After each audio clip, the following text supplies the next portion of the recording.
karena itu Bapak Ibu Saudara diberkati oleh Tuhan, saat ini kita sama-sama mendengarkan firman Tuhan. Ya. Tapi yang membuat saya dan Bapak Ibu menjadi berbeda adalah tergantung respon saya, tergantung respon Bapak Ibu untuk mendengarkan firman Tuhan. Apakah benar-benar telinga Bapak Ibu memberikan mendengarkan firman Tuhan, atau hanya telinga tetapi hati di luar sana, atau hanya benar-benar hati dan juga tidak ada mendengarkan. Oleh karena itu Bapak Ibu Saudara diberkati oleh Tuhan, jika saya mau menyampaikan bahwa kita mendengarkan firman Tuhan ini biasanya fokusnya aja 5 menit sampai 15 menit. Ya. Di luar daripada itu 20 menit sampai selesai Bapak Ibu Saudara, Bapak Ibu sudah mulai gelisah di dalam duduk. Karena kenapa? Sudah tidak konsentrasi lagi. Ketika konsentrasi kita sudah tidak ada lagi untuk mendengar firman Tuhan, ketika konsentrasi kita lagi sudah tidak lagi memberikannya, mendengarkan yang terpenting di dalam hidup kita, yaitu firman Tuhan, justru ada hal yang lain yang kita pikirkan. Entah setelah ibadah ini saya mau makan di mana, entah setelah saya ibadah ini saya mau jalan-jalan di mana, entah setelah selesai ibadah ini saya mau kerja apa. Maka Bapak Ibu Saudara diberkati oleh Tuhan, saat itu juga firman Tuhan itu akan lewat begitu saja. Karena kenapa? Disinilah yang Tuhan sampaikan tadi. Dengarlah, berarti ada sebuah fokus. Dan kesempatan ini adalah kesempatan besar bagi saya dan Bapak Ibu. Walaupun orang banyak pada saat itu begitu banyak mengikuti Tuhan Yesus, bahkan ada orang Farisi pada saat itu, dan Tuhan tahu hati mereka. Karena kenapa? Memang mereka sudah tahu tentang kebenaran ini, tentang penabur, tapi hanya sebatas pengetahuan mereka, hanya sebatas intelektual mereka. Tetapi yang Tuhan mau adalah benih itu, firman Tuhan itu tumbuh di dalam hatinya dan terlihat di dalam perbuatannya. Bukan hanya sekedar pengetahuan. Mengerti dengan pengetahuan itu benar, tetapi bagaimana firman itu hadir dan mengubah hati saya dan Bapak Ibu. Itu yang paling penting, dan itu yang dirindukan oleh Tuhan. Dan itu buah yang Tuhan mau. Mungkin Bapak Ibu bertanya, saya ini harus berbuah di mana sekarang? Bapak Ibu Saudara, ini pertanyaan yang simpel Bapak Ibu Saudara. Kita bisa berbuah saja dimanapun. Mungkin kita bisa berbuah di kantor kita. Dengan apa? Kedisiplinan waktu saya dan Bapak Ibu. Jam 8 hadir di kantor, maka jam 7.55, jam 7.50 Bapak Ibu sudah hadir. Dan itu kita lakukan begitu terus menerus, bukan hanya satu kali. Saya yakin dan percaya teman-teman di kantor pun akan mencontohi atau akan meneladani saudara. Yang kedua apa? Lewat omongan saya dan Bapak Ibu. Ketika kita meresponi telepon yang menghubungi kita, mungkin kita berkata halo, salam. Dengan komunikasi yang baik itu, orang pun akan semakin senang dengan kita. Apalagi dengan pemberian saya dan Bapak Ibu, bukan dalam hal materi, mungkin dalam bentuk barang. Dan mungkin kehadiran saya dan Bapak Ibu, Bapak Ibu hadir di dalam komunitas, tapi Bapak Ibu tidak membawa berita gosip, tapi Bapak Ibu membawa berita sukacita. Saya tidak percaya saat itu juga orang akan kagum melihat Anda. Karena kenapa? Karena firman Tuhan sudah ada di dalam hati. Jadi Bapak Ibu Saudara diberkati oleh Tuhan, hal-hal yang simpel ini Bapak Ibu Saudara jangan pernah menganggap remeh. Di sanalah kita berbuah. Di tempat pekerjaan kita, di tempat komunitas kita, di tempat persekutuan kita, mungkin ada kelompok kita, di sana kita berbuah. Jadi jangan tanya, di mana saya harus berbuah. Maka firman Allah dapat berbuah di dalam hidup saya dan Bapak Ibu ketika hati saya siap untuk ditabur benih firman Tuhan. Itu yang menjadi pertanyaan bagi kita. Apakah hati Bapak Ibu siap untuk tempat benih firman Tuhan? Yang kedua Bapak Ibu Saudara diberkati oleh Tuhan Yesus Kristus, bagaimana firman Allah dapat berbuah di dalam hidup saya? Yang kedua adalah menjaga hati dengan penuh kewaspadaan. Jadi kalau saya bertanya Bapak Ibu Saudara, apa yang paling sulit kita jaga di dalam hidup ini? Yaitu hati. Kalau harta dan lain sebagainya itu adalah dampak dari hati kita. Ya. Kenapa hati begitu sulit kita menjaganya Bapak Ibu Saudara? Ingat poin yang pertama tadi. Ketika hatimu sudah menjadi tempat benih firman Tuhan, maka sekarang kamu harus menjaga benih itu. Kamu harus menjaga firman Tuhan itu. Kamu harus menjaga perkataan Allah di dalam hatimu. Jika ya katakannya, kata firman Tuhan. Artinya tidak ada yang lain, saudara. Oleh karena itu Bapak Ibu Saudara, keadaan hati akan terlihat besar, akan terlihat begitu nyata di dalam perilaku saya dan Bapak Ibu. Begitu juga sikap hati seseorang terhadap firman Tuhan akan terlihat besar, akan berdampak besar, sama seperti benih tadi yang jatuh di tanah di pinggir jalan, yang jatuh di tanah berbatu-batuan. Demikian juga yang jatuh di semak duri, bahkan di tanah yang subur. Artinya apa Bapak Ibu Saudara diberkati oleh Tuhan? Ketika hati kita sudah benar-benar kita jaga dengan penuh kewaspadaan, saya yakin dan percaya benih firman Tuhan itu pun akan bertumbuh di dalam hidup saya dan Bapak Ibu. Kenapa Tuhan berbicara tentang penabur? Karena di saat juga ada penabur di ladangnya, di situ juga datang burung-burung. Kenapa burung-burung datang? Karena di situ juga kesempatan besar bagi burung-burung. Ketika saya dan Bapak Ibu tidak menjaga hati saat sekarang ini, kesempatan besar juga bagi iblis untuk merampas firman Tuhan ini.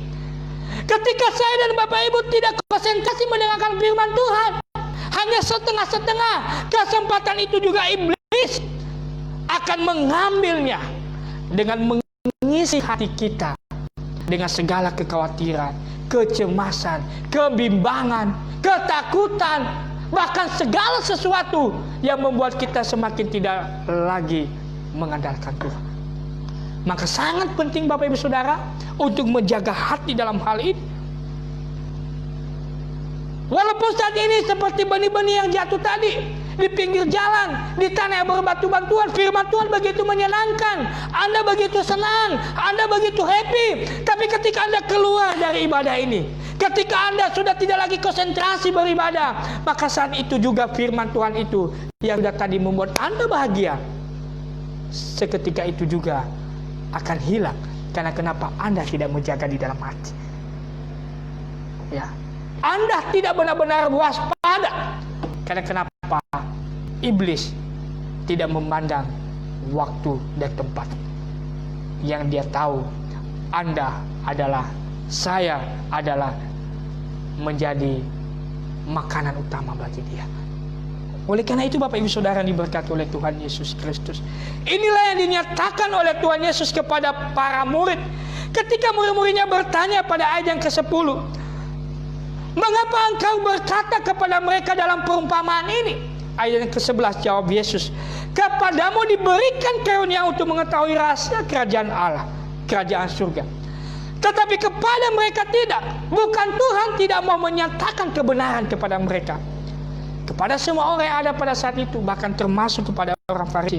Tetapi karena mereka mengeraskan hati, tidak menjaga benih firman Tuhan itu, mereka sudah mengerti tetapi tidak masuk di dalam hati, bahkan tidak menjaganya, lewat begitu saja, maka itulah yang membuat mereka tidak bertemu dengan kebenaran itu.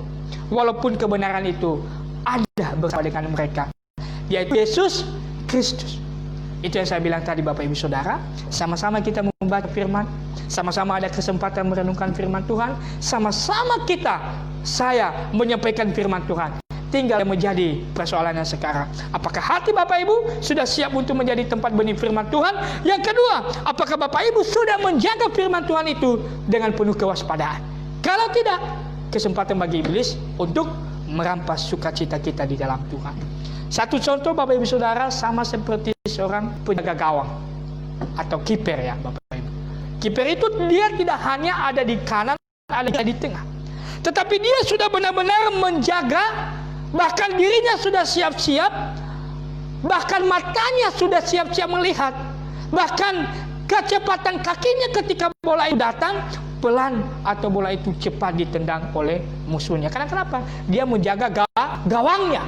Supaya kenapa? Supaya bola itu tidak masuk dalam gawangnya. Sama juga dengan firman Tuhan. Firman Tuhan sudah kita dengar sama-sama. Firman Tuhan sudah memberkati kita. Firman Tuhan sudah menguatkan kita. Firman Tuhan sudah menghibur kita. Firman Tuhan sudah benar-benar membuat kita tetap teguh di dalam Tuhan. Tetapi kalau kita tidak menjaganya, maka kesempatan itu iblis akan pakai. Ketika iblis sudah masih dalam hati kita, maka segala sesuatunya akan kacau balau. Segala sesuatunya membuat kita putus asa, membuat kita pasrah menjalani hidup.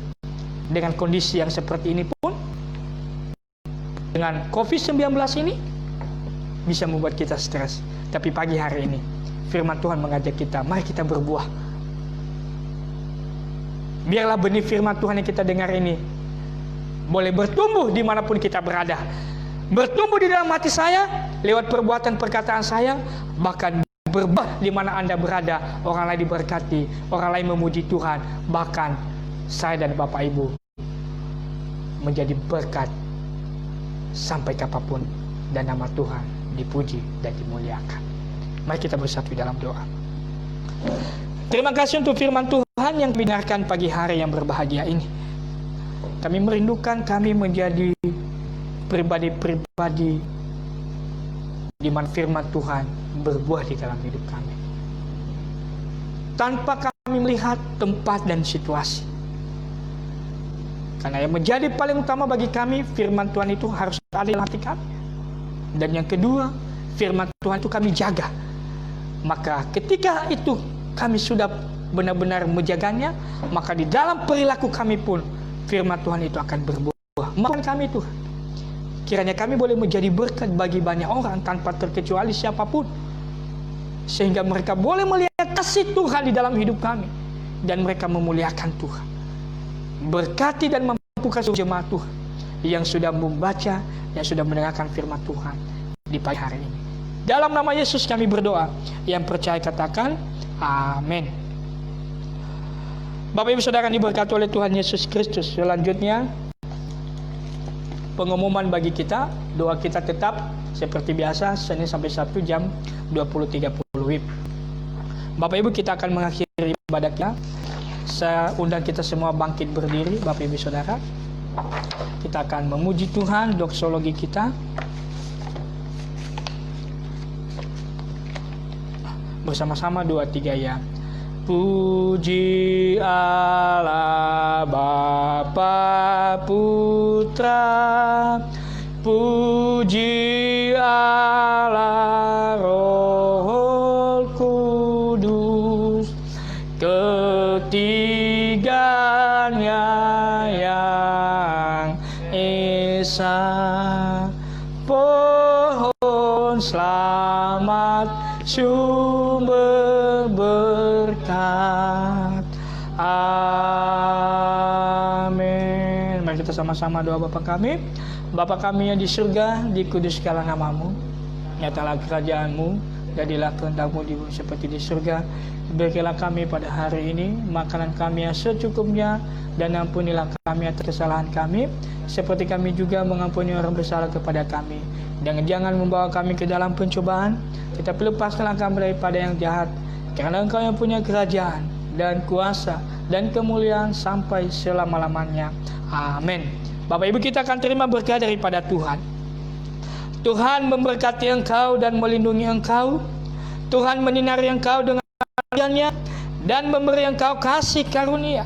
Tuhan menghadapkan wajah-Nya kepadamu dan memberi engkau damai sejahtera dari sekarang sampai selama-lamanya.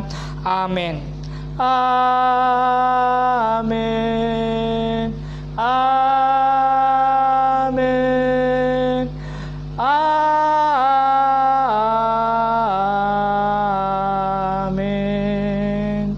Amin.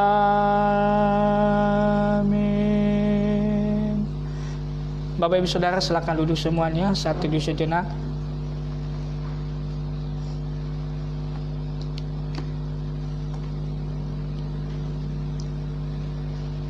Amin. Seluruh jemaat yang kami kasihi, yang boleh bersama dengan kami di pagi hari ini. Saya mengucapkan selamat hari Minggu. Selamat beraktivitas dalam satu minggu lama ini. Ingat, firman Tuhan harus berbuah di dalam hidup kita. Tetap jaga kesehatan. Tuhan Yesus memberkati. Salam.